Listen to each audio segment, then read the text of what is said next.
నమస్కారం. ప్రేక్షకులందరికీ శుభోదయం. ఈనాటి శుభయోగం శీర్షికన హనుమద్వ్రతం సందర్భంగా ఆంజనేయ స్వామిని ఏ విధంగా ఆరాధన చేస్తే సమస్త శుభాలను సిద్ధింపజేసుకోవచ్చో పరిశీలిద్దాం.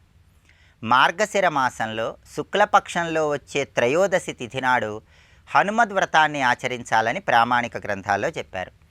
ఆంజనేయ స్వామివారు సీతమ్మ వారిని లంకానగరంలో దర్శించిన రోజు మార్గశిర శుక్ల త్రయోదశి. అందుకే ఈరోజు హనుమద్వ్రతాన్ని ఆచరించినట్లయితే ఆంజనేయ స్వామి సంపూర్ణమైన అనుగ్రహానికి ప్రతి ఒక్కరూ సులభంగా పాత్రులు కావచ్చు. ధర్మరాజు, భీముడు, అర్జునుడు, విభీషణుడి కుమారుడైనటువంటి నలుడు వీళ్ళందరూ కూడా హనుమద్వ్రతాన్ని ఆచరించి ఆంజనేయ స్వామి అనుగ్రహాన్ని పొందారని ప్రామాణిక గ్రంథాల్లో చెప్పారు. హనుమద్వ్రతం సందర్భంగా ఆంజనేయ స్వామిని ఎలా పూజించాలంటే, మీకు దగ్గరలో అరటి చెట్టు ఉన్నట్లయితే అరటి చెట్టు క్రింద ఆంజనేయ స్వామిని పూజిస్తే ఉత్తమ ఫలితాలు కలుగుతాయి. అరటి చెట్టు కింద ఆంజనేయ స్వామి వారి విగ్రహము లేదా చిత్రపటాన్ని ఏర్పాటు చేయాలి. ఆ చిత్రపటం దగ్గర ప్రమిదలో ఆవు నెయ్యి లేదా నువ్వుల నూనె పోసి 5 ఒత్తులు విడిగా వేసి దీపాన్ని వెలిగించాలి. వీలైతే జిల్లేడు ఒత్తులతో దీపారాధన చేయాలి. ఆంజనేయ స్వామి వారికి ఉద్వర్తనం అంటే ఎంతో ప్రీతిపాత్రం కాబట్టి గంగసింధూరంలో నువ్వుల నూనె కలిపి ఆ గంగసింధూరం బొట్లు ఆంజనేయ స్వామి విగ్రహానికి లేదా చిత్రపటానికి అలంకరించాలి. ఆంజనేయ స్వామికి ఎరుపు రంగు పుష్పాలంటే ప్రీతిపాత్రం కాబట్టి ఎర్ర మందార పూలతో, ఎర్ర గులాబీ పూలతో ఆంజనేయ స్వామిని పూజిస్తూ ఆంజనేయ స్వామి అష్టోత్తర శతనామావళి పఠించాలి. అష్టోత్తర శతనామావళి మొత్తం పఠించలేని వాళ్ళు హం హనుమతే నమః అనే మంత్రాన్ని పఠిస్తూ ఆంజనేయ స్వామిని పూజించవచ్చు. ఆంజనేయుడి అనుగ్రహం కోసం అప్పాలు నైవేద్యంగా సమర్పించి వాటిని ప్రసాదంగా స్వీకరించాలి. అలాగే ఈరోజు ఆంజనేయ స్వామి అనుగ్రహం ద్వారా కష్టసాధ్యమైనటువంటి పనులు కూడా సులభంగా పూర్తి చేసుకోవాలంటే అసాధ్య సాధక స్వామిన్ అసాధ్యం తవ కింవద రామదూత కృపా సింధో మత్కార్యం సాధయ ప్రభో ఈ శ్లోకాన్ని వీలైనన్ని సార్లు పఠించాలి. అలాగే శత్రుబాధలు ఎక్కువగా ఉన్నవాళ్ళు శత్రువులను సైతం మిత్రులుగా మార్చుకోవాలంటే, శత్రువుల వల్ల ఎలాంటి ఇబ్బందులు లేకుండా ఉండాలంటే మర్కటేశ మహోత్సాహ సర్వశత్రు నివారణ శత్రూన్ సంహార మాం రక్షశ్రియం దాపయమే ప్రభు అనే శ్లోకాన్ని వీలైనన్ని సార్లు పఠించాలి. అలాగే ఈరోజు ఆంజనేయ స్వామిని ఉదయం పూట అరటి చెట్టు క్రింద పూజించాక సాయంకాలం గృహంలో సుందరకాండ పారాయణ ఏర్పాటు చేయించుకుంటే ఉత్తమ ఫలితాలు కలుగుతాయి. గృహంలో సాయంకాలం సుందరకాండ పారాయణ పూర్తయ్యాక మహిళామణులు ముత్తైదవులను గృహానికి పిలిచి వాళ్లకు పసుపు, కుంకుమ, పూలు, పండ్లు, రవిక వస్త్రం ఉంచి తాంబూల వాయనం ఇచ్చినట్లయితే ఆంజనేయ స్వామి సంపూర్ణమైన అనుగ్రహానికి సులభంగా పాత్రులు కావచ్చు. అలాగే ఆంజనేయ స్వామికి నైవేద్యంగా సమర్పించిన అప్పాలు కూడా సుమంగళి స్త్రీలకు తాంబూలంలో వాయనంగా ఉంచి ఇచ్చినట్లయితే ఆంజనేయుడి పరిపూర్ణమైన అనుగ్రహానికి సులభంగా పాత్రులు కావచ్చు. అలాగే ఈరోజు దేవాలయానికి వెళ్ళి ఆంజనేయ స్వామి వారి ఆలయంలో ప్రదక్షిణలు చేయటం, ఆంజనేయ స్వామికి తమలపాకులతో అర్చన చేయించుకోవటం, శ్రీ హనుమాన్ జయ హనుమాన్ జయ జయ హనుమాన్ అని జపిస్తూ ఆంజనేయ ఆలయంలో ప్రదక్షిణలు చేయటం ద్వారా ఆంజనేయుడి విశేషమైన అనుగ్రహానికి పాత్రులై సమస్త శుభాలను సిద్ధింపజేసుకోవచ్చు. కాబట్టి హనుమద్వ్రతం సందర్భంగా ఇలా ప్రత్యేకంగా ఆంజనేయుడిని పూజించడం ద్వారా మనోధైర్యాన్ని, స్థైర్యాన్ని, ఆత్మవిశ్వాసాన్ని పెంపొందింపజేసుకోవచ్చు. అనుకున్న పనులు అనుకున్నట్లు దిగ్విజయంగా పూర్తి చేసుకోవచ్చు. రేపటి శుభయోగం శీర్షికన దత్తాత్రేయ జయంతి సందర్భంగా దత్తాత్రేయుడిని ఏ విధంగా పూజిస్తే సమస్త శుభాలను సిద్ధింపజేసుకోవచ్చో పరిశీలిద్దాం. నమస్కారం.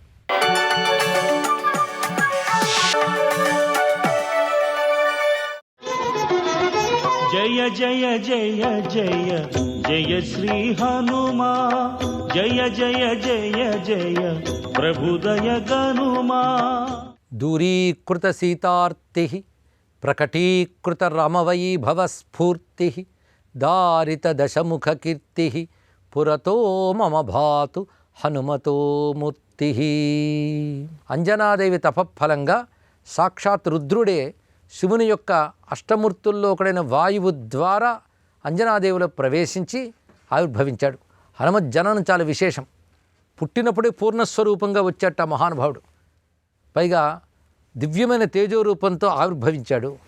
ఆ పుట్టిన కొద్ది నాళ్ళకే మహానుభావుడు సూర్యమండలం దాకా ఎగిరాడు అని మనకి కథలు చెప్తున్న అంశం ఇక్కడ. ఈ విషయం మనకి వాల్మీకి రామాయణంలో కూడా ప్రస్తావనలో ఉన్నది, హనుమద్గాథల్లో కనబడుతుంటుంది.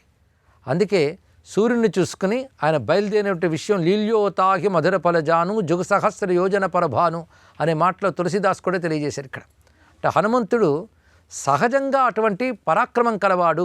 ఆ పరాక్రమం కూడా భౌతికమైన పరాక్రమం కాకుండా అలౌకికమైన దేవతా పరాక్రమం కలిగినటువంటి వాడు. అందుకే అటువంటి శైశవ దశలోనే సూర్యమండలం దాకా ఎగిరాడు, ఆయన పట్టుకోగలిగాడు అంటే అర్థం హనుమత్స్వామి అతిమానుషమైన పరాక్రమంతో తన అవతారమంతా కూడా చూపించినవాడు. హనుమంతుడు ఆవిర్భవించి దేవత కాలేదు, దేవతయే హనుమంతునిగా ఆవిర్భవించాడు. ఇది తెలుసుకోవాలి. ఆంజనేయ స్వామి ప్రధానంగా శివాంశ సంభూతుడు, రుద్ర అంశాన్ని మీద మాత్రమే కాకుండా రుద్రస్వరూపుడే అని చెప్పాలి. అందుకే కంకంటి పాపరాజు గారు ఉత్తర రామాయణంలో సాక్షాత్ శంభుడు కాకయున్నా అని మాట అంటారు. సాక్షాత్ శంభువు అంటే రుద్రుడే ఆ రూపంలో వచ్చాడు అని చెప్పారు ఇక్కడ. అయితే రుద్రుడు అనగానే ఏకాదశ రుద్ర స్వరూపాలు ఉంటాయి.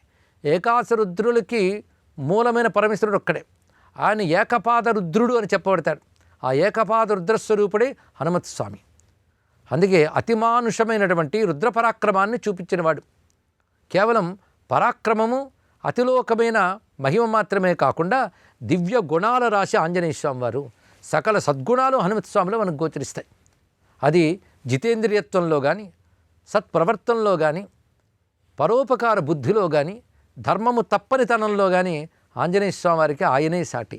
అందుకే సంపూర్ణ సద్గుణాల రాశి, పైగా మహాయోగీశ్వరుడు, గొప్ప జ్ఞాని, పైగా శాశ్వతమైన స్వరూపం హనుమత్స్వామి. నేటికి హనుమంతుడు ఉన్నాడని మనకు పురాణ గ్రంథాలన్నీ చూపిస్తున్నాయి. భక్తుల అనుభవాలు కూడా ప్రమాణాలుగా మనకు కనిపిస్తుంటాయి. స్మరణ మాత్రం చేతనే అనుగ్రహించే దైవం హనుమంతుడు. అందుకే కలువు కపిహి అని ఒక మాట ఉన్నది. కలియుగంలో హనుమదారాధన చాలా ముఖ్యము అని చెప్తారు. పైగా తొందరగా అనుగ్రహించి కాపాడగలిగే దైవం హనుమత్స్వామి. స్మరణ మాత్రం చేతనే కాపాడతారు. కానీ హనుమంతుడు మనం చూస్తున్నప్పుడు ఆయన సర్వదేవతాత్మకుడిగా దర్శించగలగాలి. హనుమంతుడు శివుడా, విష్ణువా, లేక సూర్యభగవానుడా, ఎవరు అంటే సర్వదేవతాత్మకుడు అని చెప్తారు ఇక్కడ. హనుమంతుడిలో కార్యసిద్ధికర లక్షణం ఉన్నది. అది గణపతి యొక్క స్వరూపం. ఏ విధంగా సుబ్రహ్మణ్య స్వామి ఆవిర్భవించి ఇంద్రుడు వజ్రాయుధంతో దెబ్బతిని తన యొక్క శక్తిని ప్రకటించాడో హనుమంతుడు కూడా అదే విధంగా చూపించాడు కనుక ఆయనలో కుమారస్వామి లక్షణం కనబడుతుంది. ఇక హనుమంతుడు విష్ణుతత్వముగా కూడా కీర్తించబడుతూ ఉంటాడు.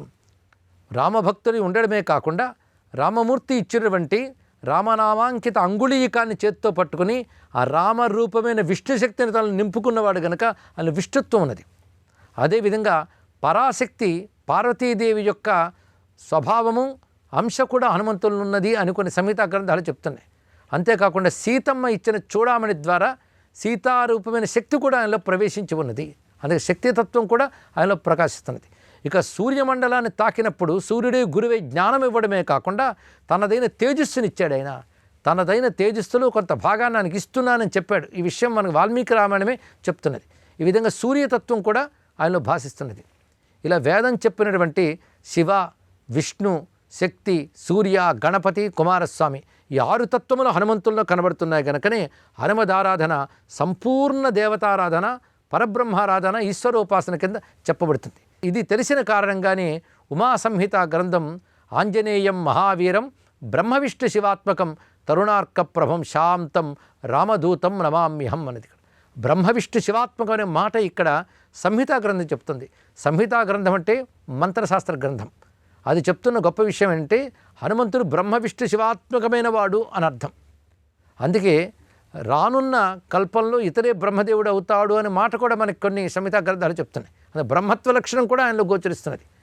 ఇంద్రాది దేవతలందరూ కూడా తమ యొక్క అస్త్రశక్తి, మంత్రశక్తి హనుమంతుని మీద ధారపోశారు కనుక సర్వదేవతల యొక్క మంత్రశక్తి హనుమంతులు ఉంది. కనుకనే కేవలం బ్రహ్మ విష్ణు శివాత్మకుడు మాత్రమే కాకుండా సర్వదేవతాత్మకుడు అని హనుమాన్ తత్వం మనకు చెప్తున్నది. హనుమాన్ అనేది ఒక మహామంత్రం. ఆ నామమే మహామంత్రం. అందుకే పవిత్రం హనుమన్నామా అన్నారు ఇక్కడ.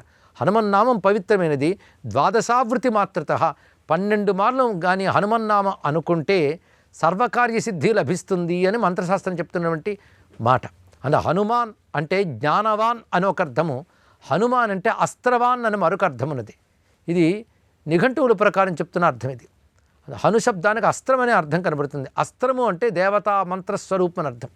సర్వదేవతల అస్త్రశక్తులు హనుమంతులు ఉన్నాయి కనుకనే అటు బ్రహ్మాస్త్రం కానీ, అగ్నేయాస్త్రం కానీ, ఐంద్రాస్త్రం కానీ, వారుణాస్త్రం కానీ ఆయన చేయలేవు. ఎందుకంటే అస్త్రం అన్న ఆయన స్వరూపం.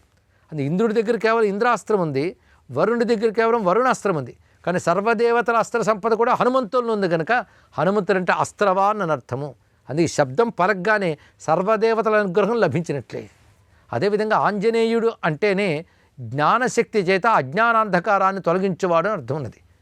జ్ఞానాంజన శలాకయ అన్నారు కదా, అటువంటి జ్ఞానదృష్టి ప్రదాత మహానుభావుడు. అది ఆంజనేయ, హనుమాన్. అలాగే మరుద్గణముల స్వరూపం గనక మారుతి అని చెప్పబడుతున్నాడు. సర్వదేవతాత్మకుడై అటు విద్యకి, జ్ఞానానికి, ఉత్తమ వ్యక్తిత్వానికి ఆదర్శప్రాయుడై ఉన్నటువంటి హనుమద్ ఆరాధన, హనుమద్ ఉపాసన బాల్యం నుండి చేసినట్లయితే వాడి జీవితం అష్టసిద్ధులతో అలరారుతుంది. అష్టసిద్ధులు బుద్ధిర్బలం, యశోధైర్యం, నిర్భయత్వం, అరోగత, అజాడ్యం, వాక్పటుత్వంచ హనుమత్స్మరణాత్ భవేత్ అని ప్రసిద్ధిగా మనకు కనబడుతున్నది. బుద్ధి, బలము, యశస్సు, వీరత్వము ఇత్యాదులన్నీ కూడా హనుమంతుని స్మరణ వల్ల లభిస్తాయి. స్మరణ అంటే గుర్తుపెట్టుకునుట అని అర్థం. హనుమంతుని యొక్క నామము, హనుమంతుని యొక్క రూపము, హనుమంతుని చరిత్ర మన మనస్సులో స్మరణగా నిలిచినట్లయితే స్వామి అనుగ్రహంతో సర్వసిద్ధులు లభిస్తాయి. ఈ రోజున అటువంటి హనుమంతుని ఆరాధించి ధన్యులమవుదాం. స్వస్తి.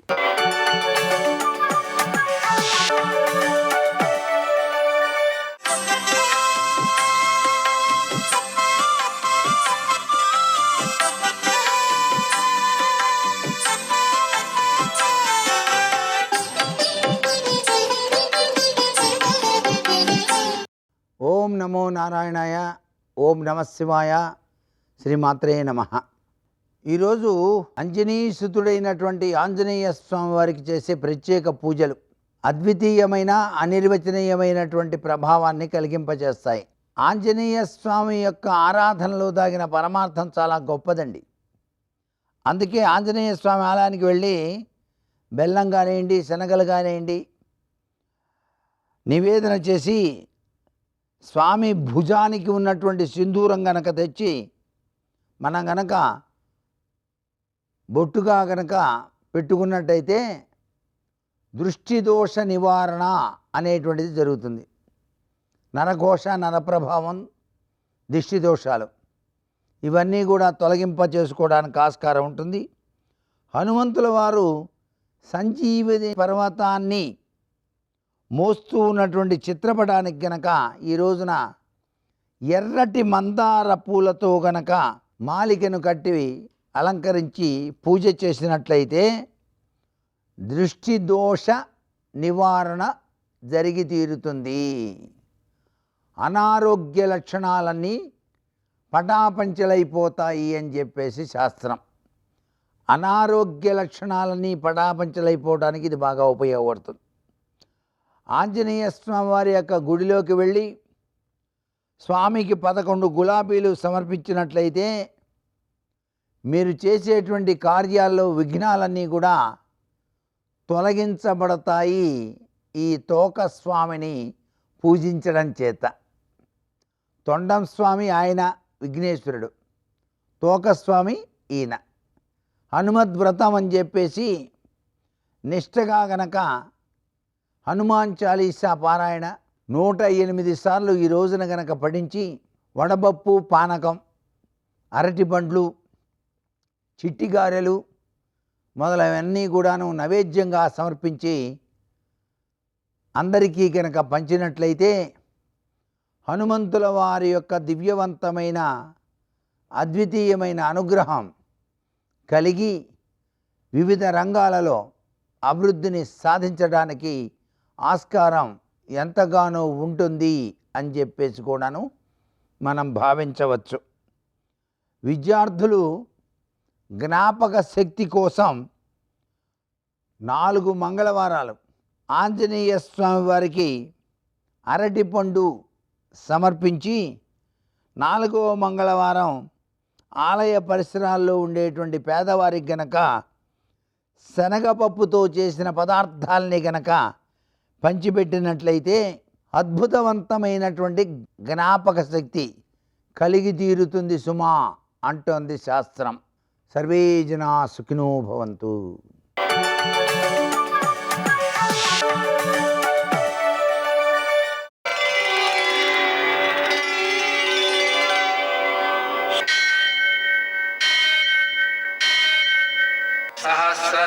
పురుషం దేవం విశ్వాక్షం విశ్వశంభువం విశ్వం నారాయణం దేవమక్షరం పరమం పదం విశ్వతః పరమాం నిత్యం విశ్వం నారాయణగుం హరిం విశ్వమేవేదం పురుషస్తద్విశ్వముపజీవతి పదిం విశ్వస్యాత్మేశ్వరం శాశ్వతం శివమచ్యుతం నారాయణం మహాజ్ఞేయం విశ్వాత్మానం పరాయణం.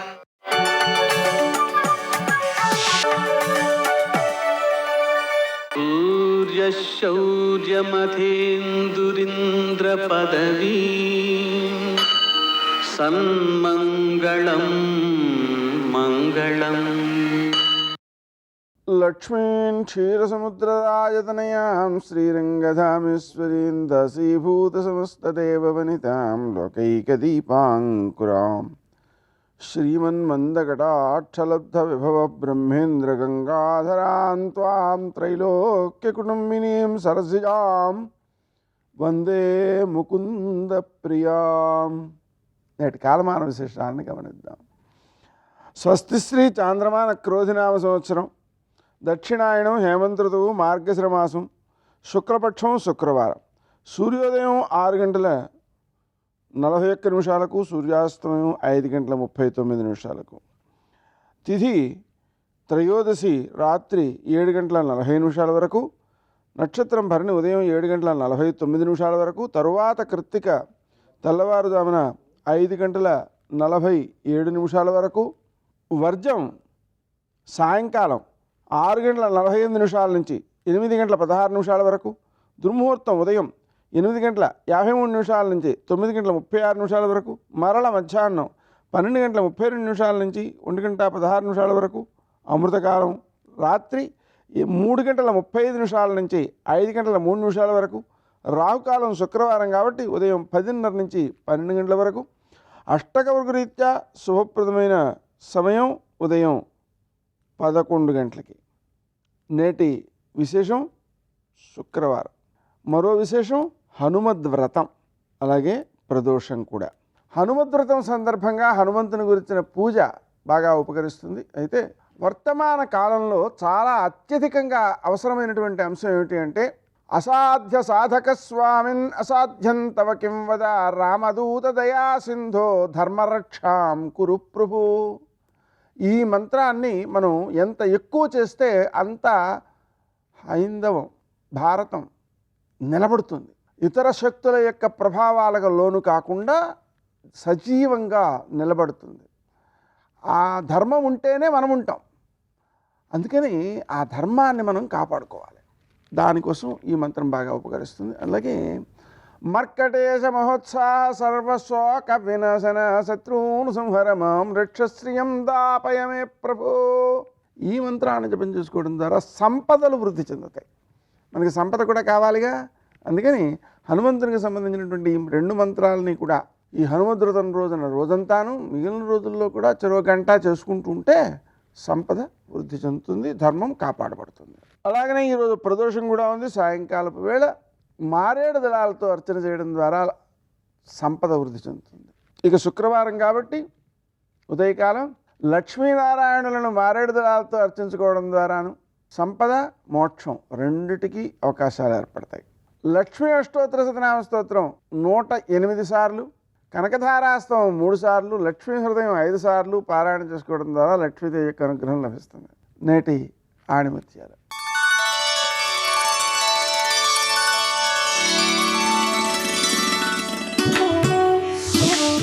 సాధించాలనే సంకల్పం బలంగా ఉంటే విశ్వం మొత్తం అనుకూలంగా మారి మనకు సహకరిస్తుంది.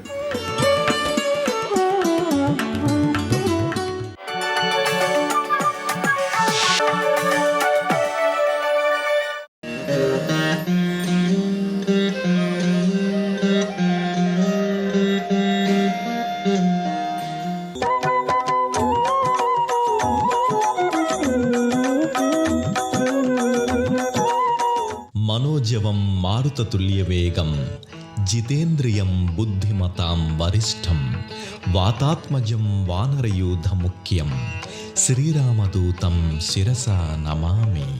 హనుమ మహాబలవంతుడు, అపార తేజోమూర్తి. ఆ తేజస్సు యశస్సు కలిగిన దివ్య సన్నిధిగా సికింద్రాబాద్ తాడుబందు ఆంజనేయుడు ప్రకటితమవుతున్నాడు.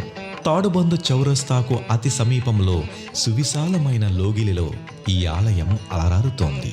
ప్రధాన ఆలయం ముంగిట 5 అంతస్తులతో కూడిన మహారాజగోపురం శిల్పకళా సమన్వితంగా ప్రకటితమవుతోంది. మహారాజు గోపురం గుండా భక్తులు ప్రధాన ఆలయ ప్రాంగణానికి చేరుకుంటారు. ఓం శ్రీ హనుమతే నమః అనే నామస్మరణతో ఆలయ లోగిలి ప్రతిధ్వనిస్తోంది. ఆలయ ప్రాంగణమంతా సుందర సుమనోహరంగా అలంకృతమై ఉండటంతో భక్తులకు ఆధ్యాత్మిక అనుభూతిని ఆస్వాదిస్తారు. అంజనానందం వీరం జానీక శోకనాశకం కపీసం అక్షహంతారం వందే లంకా భయంకరం. ఆంజనేయ స్వామి ఆరాధన వల్ల సమస్త భయాలు క్లేశాలు దూరమై సకల ఆనందాలు చేకూరుతాయి. గర్భాలయంలో వీరాంజనేయ స్వామి వైభవ ప్రాభవ మూర్తిగా భక్తాభీష్ట అనుగ్రహ కారణంగా దర్శనమిస్తాడు. కొలిచిన వారికి కొంగు బంగారమై, వేడుకున్న వారికి వరాల వేలుపై స్వామి భక్తుల్ని అనుగ్రహిస్తాడు. ఆంజనేయ ఆదుకోవా, హనుమంత అండగా రావా అంటూ భక్తులు తమ ప్రణతుల్ని వినతుల్ని స్వామికి సమర్పిస్తారు. తాడుబందులోని వీరాంజనేయ స్వామి విగ్రహం ఏకశిలా భరితం. ఈ ఏకశిలా విగ్రహానికి ఎడమవైపు గణపతి ఆకృతి నెలకొని ఉంటుంది. ఈ గణపతిని సాక్షి గణపతిగా పేర్కొంటారు. ఆంజనేయుడిని దర్శించారని కైలాసంలో తన తండ్రికి ఈ గణపతి సాక్ష్యమిస్తాడట. తాడుబండు వీరాంజనేయుడు మహిమగల దివ్య స్వరూపుడిగా, పిలిస్తే పలికే దైవంగా భక్తులు భావిస్తారు. గ్రహ దోషాల్ని, గృహ దోషాల్ని, అనారోగ్య బాధలు, దృష్టి దోషాలు ఇలా అన్నింటికీ స్వామి పరిష్కారం చూపుతాడని భక్తుల విశ్వాసం. అందుకే ఆలయ ఆవరణలోని దీక్షగా 41 రోజులు ఉండి మండల దీక్ష పూర్తి చేస్తారు. చైత్ర శుద్ధ పౌర్ణమి హనుమత్ జయంతిగా హనుమద్ విజయోత్సవంగా నిర్వహిస్తారు. చైత్ర పౌర్ణమి నాడు దీక్ష చేపట్టి భక్తులు హనుమత్ జయంతోత్సవమైన వైశాఖ బహుళ దశమి నాడు దీక్షను విరమిస్తారు. ఈ ఉత్సవాలలో భాగంగా స్వామి వాహనమైన ఒంటెపై వీర హనుమ ఉత్సవమూర్తిని ఊరేగిస్తారు. ఒంటె ఆకృతి స్వామి గర్భాలయం ఎదురుగా ఉన్న ముఖమండపంలో సైతం గోచరమవుతోంది. జై శ్రీరామ్, జై భజరంగబలి, జై వీర హనుమాన్ వంటి నామాలు ఈ లోగిలిలో ప్రతిధ్వనిస్తాయి. ఈ ఆలయ లోగిలిలో పాలరాతి మూర్తులుగా శోభిల్లుతున్న శ్రీ హనుమ సహిత సీతారామలక్ష్మణుల దివ్యమూర్తులు ఉపాలయంలో పూజలందుకుంటున్నారు. తాడుబండు వీరాంజనేయ దర్శనం సమస్త శుభమంగళదాయకం.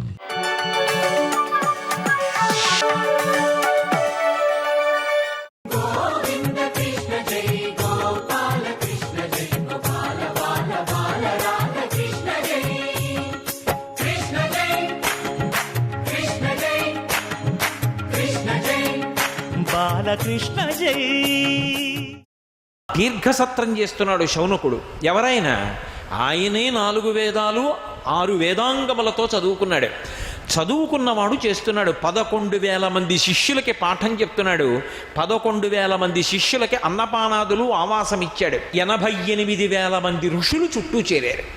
వీళ్ళందరూ కలిసి దీర్ఘసత్రం చేస్తున్నారు. అంటే మీరు ఇప్పుడు ఆలోచించండి, భాగవతం ప్రారంభమయ్యే వేళటికి పరిస్థితి ఏమిటి అంటే 88,000 మంది వేదం చదువుకున్నటువంటి మహాతపస్సులైనటువంటి ఋషులు దీర్ఘసత్రయాగం చేస్తున్నారు.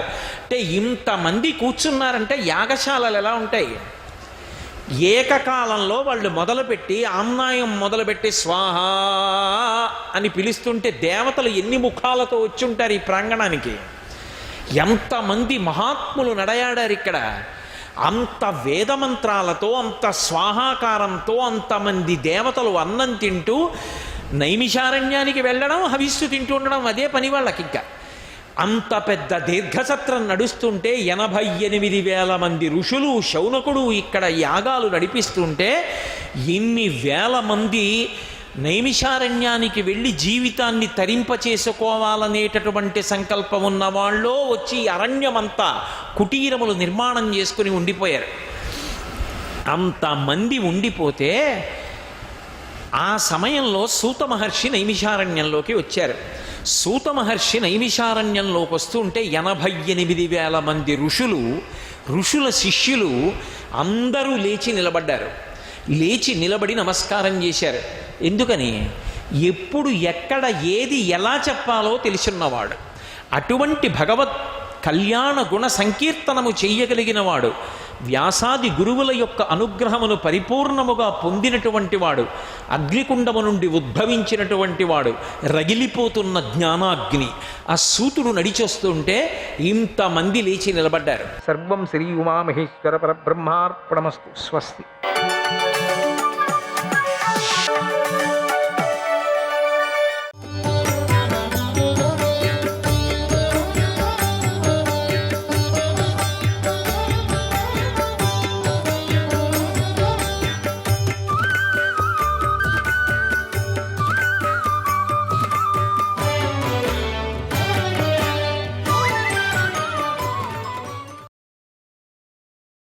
ఎప్పుడూ కూడా ఈ దుర్యోధనుడు తనను తాను పొగడుకునేవాడే కాదు. ఇతడు యజ్ఞకర్త, జితేంద్రియుడు, మేధావి, బ్రాహ్మణ భక్తుడు, సత్యప్రతిజ్ఞుడు, ఎవరిని అనుమానించేవాడు కాదు.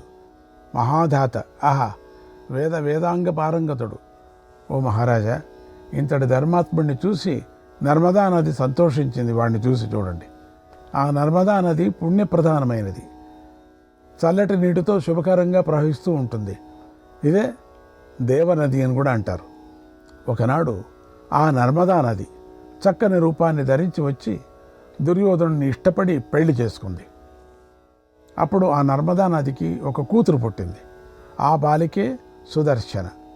పేరుకు తగ్గట్టుగానే ఆమె రూపం కూడా చూడటానికి చక్కగా ఉంది కూడా. ఓ ధర్మరాజా, అటువంటి అందగత్తే అంతకుముందు పుట్టలేదు. ఆ రాకుమారి అయినటువంటి సుదర్శనను ఒకనాడు అగ్నిదేవుడు చూశాడు. వెంటనే ఆమెను ప్రేరేపించాడు. మంచి సమయం చూసుకొని బ్రాహ్మణ రూపాన్ని ధరించి దుర్యోధన మహారాజు వద్దకు వచ్చి ఇలా అన్నాడు, ఓ మహారాజా, నీ కూతురును నాకిచ్చి పెళ్లి చేయి అని అడిగాడు. అప్పుడు దుర్యోధనుడు ఇలా ఆలోచించాడు, ఇతడికి పిల్లలు ఇవ్వవచ్చా, ఇతనికి పిల్లని ఇవ్వచ్చా? కానీ ఇతడి అవతారం చూస్తే తినటానికి తిండి లేని వాడిగా కనిపిస్తున్నాడు, బక్కచిక్కివాడుగా ఉన్నాడు. ఇలాంటి వాడికి బంగారం లాంటి నా పిల్లని ఎలా ఇచ్చేది? ఇతడు నా పిల్లను ఎలా పోషిస్తాడు? ఇతడు కడుపు నిండా తిండి కూడా పెట్టలేని దరిద్రుడు. అందుచేత నాకు అల్లుడు కావటానికి ఇతడికి అర్హత లేదు, యోగ్యత లేదు. కనుక ఇతడు నా కూతురుకు సరైన జోడి కాదు. ఇతడికి నా పిల్లని ఇచ్చి దాని జీవితాన్ని కష్టాల్లోకి నెట్టలేను. కనుక ఇతడికి నా పిల్లని ఇవ్వనని నిశ్చయించుకొని తన కూతురైన సుదర్శనను అతనికి ఇవ్వలేదు. అప్పుడు విప్రరూపంలో ఉన్నటువంటి అగ్నిదేవుడు నిరాశపడి వెళ్ళిపోయాడు. ఆ తర్వాత ఆ రాజు చేస్తున్న యజ్ఞగుండం టప్పున ఆగిపోయింది. కోపం వచ్చేసింది కదా. ఎన్ని కట్టెలు వేసినా ప్రయోజనం లేదు, పొగ కూడా రాలేదు, ఎంత నెయ్యి పోసినా ప్రయోజనం లేదు, అగ్ని వెలగలేదు. ఇది చూసి దుర్యోధన మహారాజు ఎంతో బాధపడ్డాడు. పక్కనే ఉన్నటువంటి విప్రులను చూసి ఇలా అన్నాడు, ఎలారా, నేను ధర్మంగానే నడుచుకున్నాను, ధర్మంగానే జీవిస్తున్నాను, ధర్మంగానే దాన ధర్మాలు చేస్తున్నాను, పూజలు చేస్తున్నాను. మరి నేను చేసిన లోపమేమిటి, లేదా మీరు చేసిన తప్పేమిటి? ఎందుకని నా యజ్ఞం కొండలో నిప్పు ఆరిపోయింది టపక్కని? అగ్నిదేవుడు నాపై ఎందుకు కోపించాడు? ఇంతవరకు మనం చేసిన కర్మను పరిశీలించి చూస్తున్నాం కదా, ఇందులో మనం చేసిన తప్పేమీ కనిపించటం లేదే.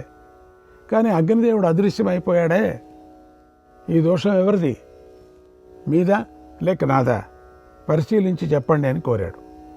అప్పుడు విప్రులందరూ యాగశాలకు చేరి నియమాలను పాటించి మౌనంగా అగ్నిదేవుడిని శరణు వేడారు. అప్పుడు అగ్నిదేవుడు వెలిగిపోతూ వారి ఎదుట ప్రత్యక్షమై ఇలా అన్నాడు, ఓ విప్రులారా, నాకు దుర్యోధనుడి కూతురైన సుదర్శన బాగా నచ్చింది. నేను ఆమెను ఇష్టపడుతున్నాను, నేను ఆమెను పెళ్లి చేసుకోవాలని అనుకుంటున్నాను అని తన మనస్సులోని మాట చెప్పి అదృశ్యమయ్యాడు. ఈ శుభవార్త విని విప్రులందరూ సంతోషించారు, ఆశ్చర్యపోయారు. అగ్నిదేవుడు చెప్పిన శుభవార్తను దుర్యోధన మహారాజుకు చెప్పారు. ఆ మాట వినగానే దుర్యోధనుడు ఎంతో సంతోషించాడు. అగ్నిదేవుని అల్లుణ్ణి చేసుకోవటానికి ఇష్టపడ్డాడు. తర్వాత అగ్నిదేవుడు రాజు వద్దకు వచ్చాడు. అప్పుడు రాజు అగ్నిదేవునితో, ఓ దేవా, మా ఆచార ప్రకారం కన్యాశుల్కాన్ని ఇవ్వు, అంటే నువ్వు ధనాన్ని ఇవ్వనక్కర్లేదు, నువ్వు ఇక్కడ ఎప్పుడూ ఉండు, ఇదే నేను కన్యాశుల్కంగా భావిస్తానన్నాడు. వెనకోపారం మన కథలో వచ్చింది ఇది, అర్జునుడు యొక్క యాత్రలో వచ్చింది ఇది. ఆ మాటలు విని అగ్నిదేవుడు, మహారాజా అలాగే జరుగుతుంది, నీ కోరిక తీరుతుంది అన్నాడు. అందువల్లనే ఇప్పటికీ కూడా అగ్నిదేవుడు ఆ మహిష్మతీపురంలోనే స్థిరంగా ఉన్నాడు. ఓ ధర్మరాజా, నీ తమ్ముడైన సహదేవుడు దక్షిణ దిగ్విజయ సమయంలో అగ్నిదేవుడిని దర్శించాడు. ఆ విషయం నీకు తెలుసు. సరే, ఆ తర్వాత జరిగిన కథను విను.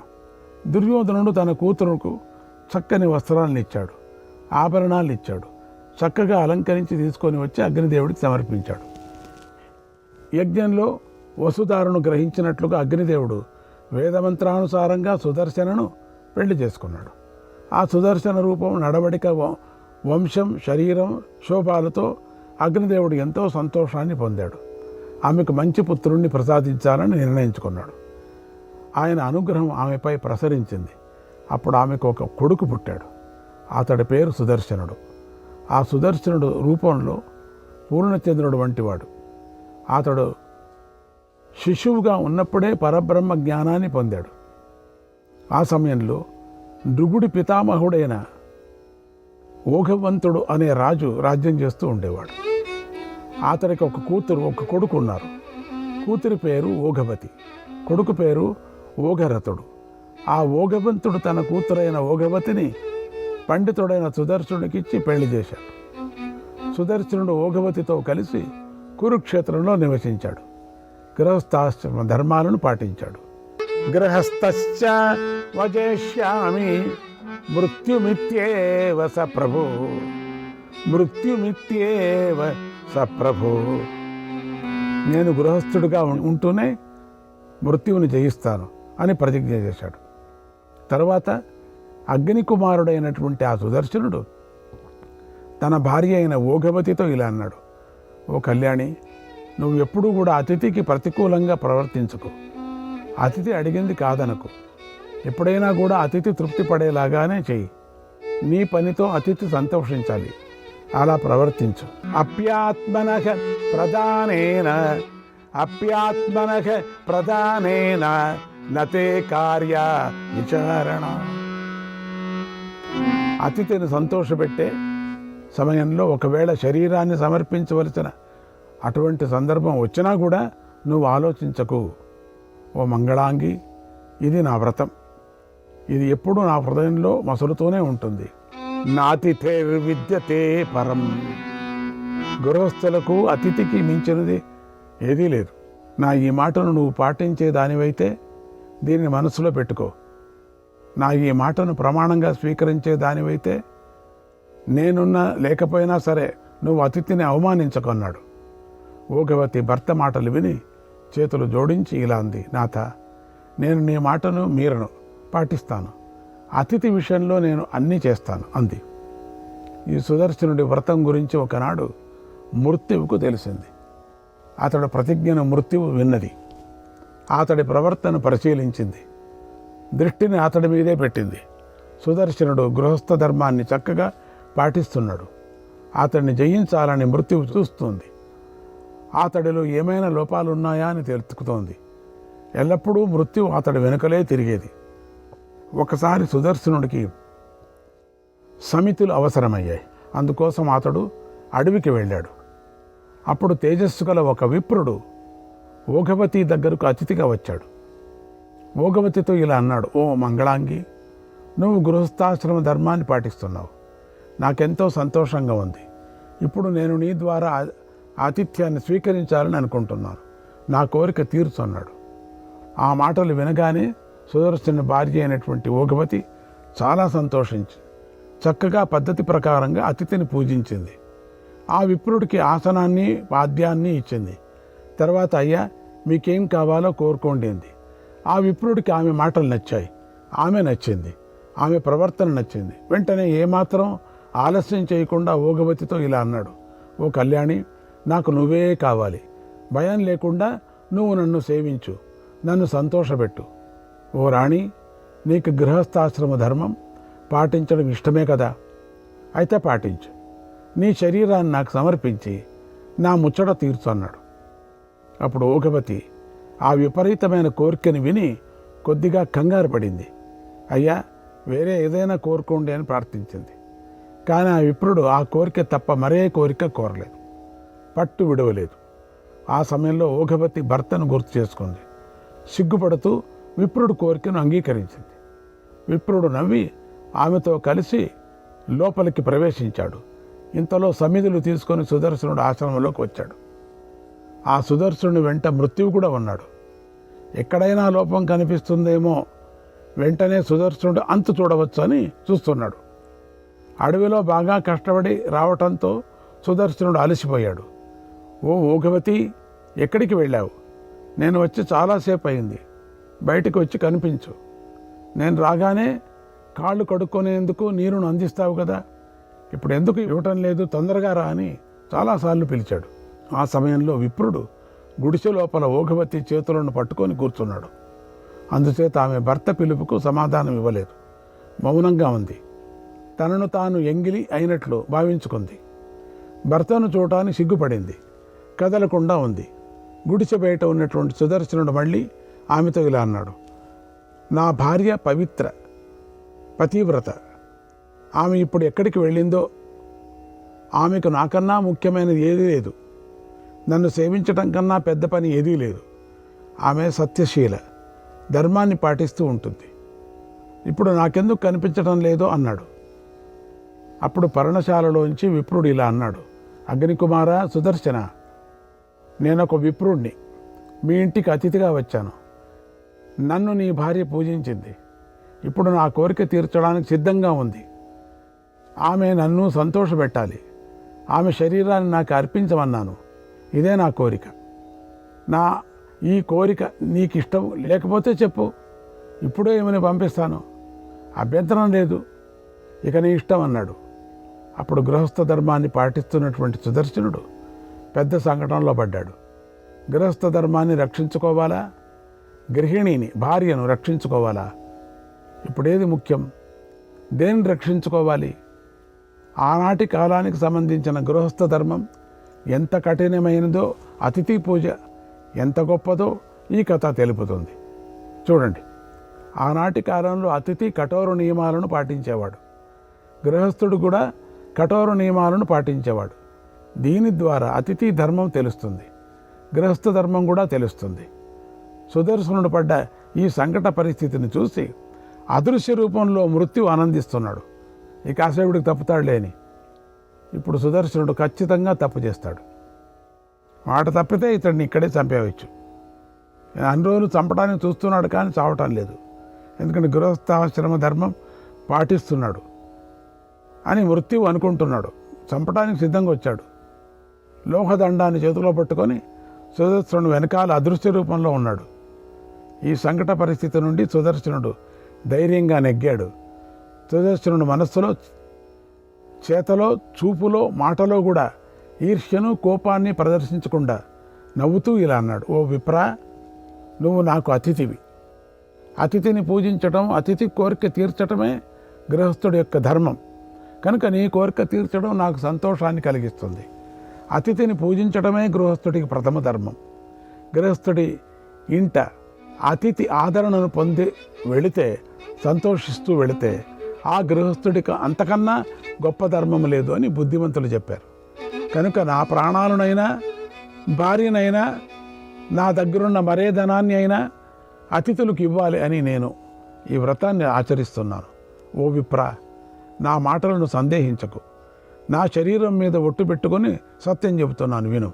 పృథివీ వాయురాకాశం, పృథివీ వాయురాకాశం, పృథివీ వాయురాకాశం, ఆపో జ్యోతిశ్చ పంచమం, ఆపో జ్యోతిశ్చ పంచమం, బుద్ధిరాత్మ మనఃకాలో, బుద్ధిరాత్మ మనఃకాలో, దిశచ్చైవ గుణాదశ, దిశచ్చైవ గుణాదశ నిత్యమేవ హి పశ్యంతి నిత్యమేవ హి పశ్యంతి దేహినాం దేహ సంశ్రితాగ సుకృతం దుష్కృతం చాపి సుకృతం దుష్కృతం చాపి కర్మధర్మ భృతాంబర కర్మధర్మ భృతాంబర.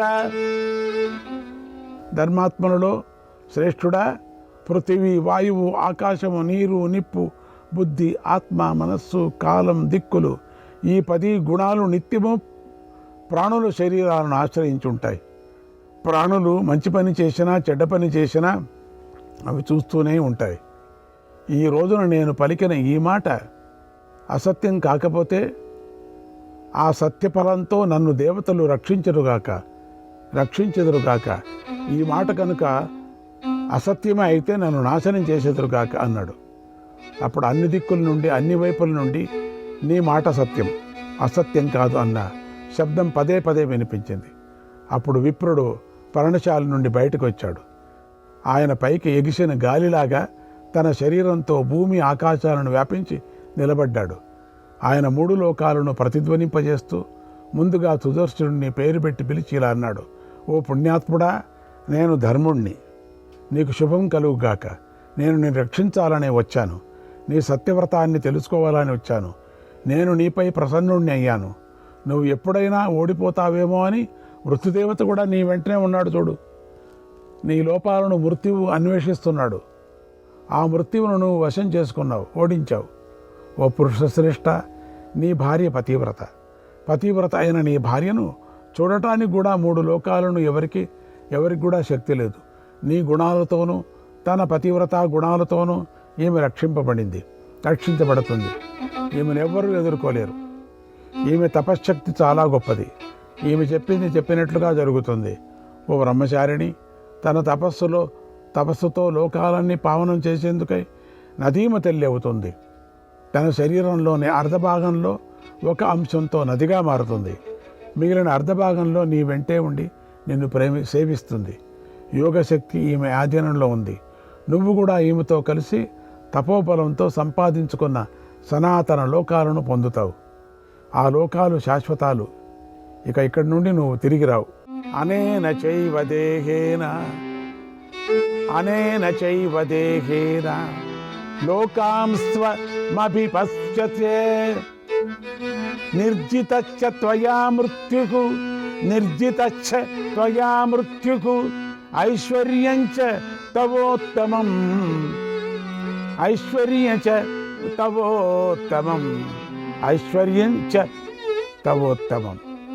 ఈ శరీరంతోనే నువ్వు ఈ లోకాలను చేరుతావు.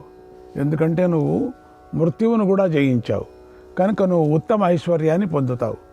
నీ శక్తితో పంచభూతాలను కూడా అతిక్రమించి మనోవేగాన్ని పొందుతావు.